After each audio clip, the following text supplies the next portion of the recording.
Here it comes. Mr. President, I wish a great success for the Obama Foundation. I am a transgender woman. My name is Dr. Akkai Padmashali. I was a sex worker. I was a beggar. I was rejected by all the sections of society. And I am the black beauty, and I love you. Yes, nice, thank you, okay.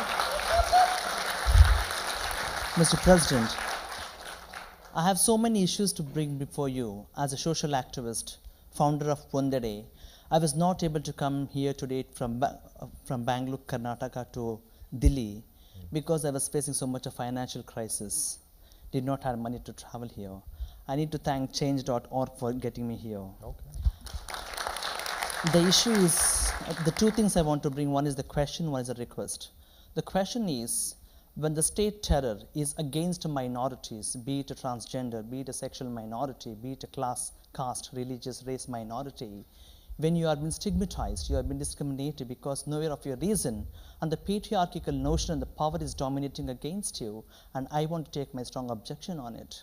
Right? Like the recent, like how do I speak? I'm a criminal before the section 377, which criminalizes because you are a transgender, lesbian, gay, bisexual, and how do I raise my voice against this? The second thing is about the Transgender Protection Rights Bill, where the government is not in a consultative, democratic, transparent way of discussing what exactly the community wants and not the government wants. If that's so, how do I raise my voice? How do I fight against it? That is my question to you. How do I resolve the world crisis? I think across the world, we as sexual minorities, as transgender, facing social rejection, like negligent way attitude. We are seeking for love, affection, acceptance. That is my question to you. How do I deal with that? My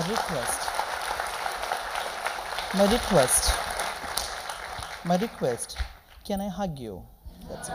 Well, we can have a hug after the event's over, because otherwise I'll start. Thank you. We'll be doing a lot of hugging, and I won't be answering any questions. But I can't speak to the specifics of legislation in India because I'm not qualified. I have not been keeping pace with exactly what's happening in the parliament around these kinds of issues. But I can answer your more general question.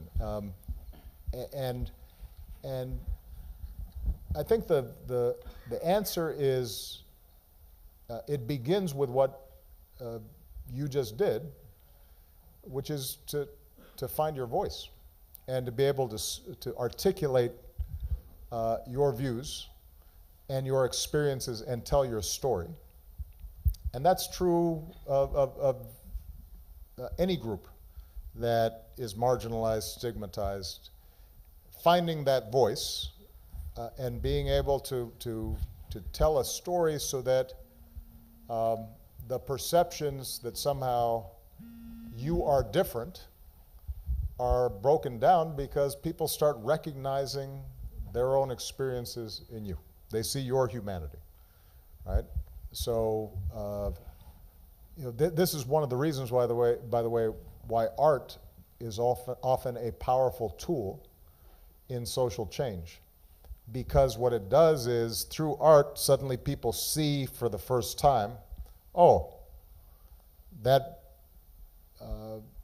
black person feels like I feel, or that woman is experiencing something that I should be able to understand. There's something we have in common. Or that person of what has been considered an inferior caste. Turns out they have the same kinds of hopes and dreams that I have, right? That moment of recognition is the basis around which you begin to build political movements. Once that voice is there, hopefully others join you, right? And so now you have networks and organizations and allies. And one of the things that I think is important in terms of any effort to bring about positive change is thinking about the allies that you are that are available to you. Your issue may be climate change, or your issue may be gender equality, or your issue may be public health. But the question then sometimes is, can you find the intersection between those issues? Is there a way, if you're working on public health, to engage with environmental activists because it may be that improving air quality is a key public health issue, but it's also a key environmental issue. If you're a transgender person and you're seeking to be recognized and have full equality, well, you need to be speaking with women's groups generally who are concerned about sexual assault, right? And so forth and so on. So finding those alliances, I think, then become important. And then, once that happens, it's a matter of applying political pressure and being able to mobilize public opinion. And that's going to take some time. It's what we just talked about earlier in terms of how we can get discouraged sometimes because progress does take some time. But you should take some measure of hope by just looking at what's happened in the United States and in a lot of other countries around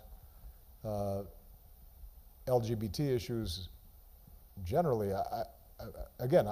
I'd like to think I'm not that old, even though my hair is a little gray. But Michelle thinks I'm still cute, she says. But when I was in college, so this would be back in the early 80s, it was just beginning for persons who were openly gay or lesbian to have student organizations. The laws on the books were still discriminatory across many states in the United States. And so now there is just an open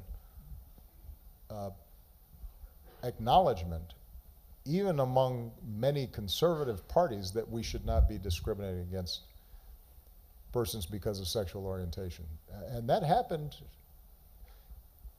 with respect to human history, amazingly quickly, right? In the span of 20 years, basically.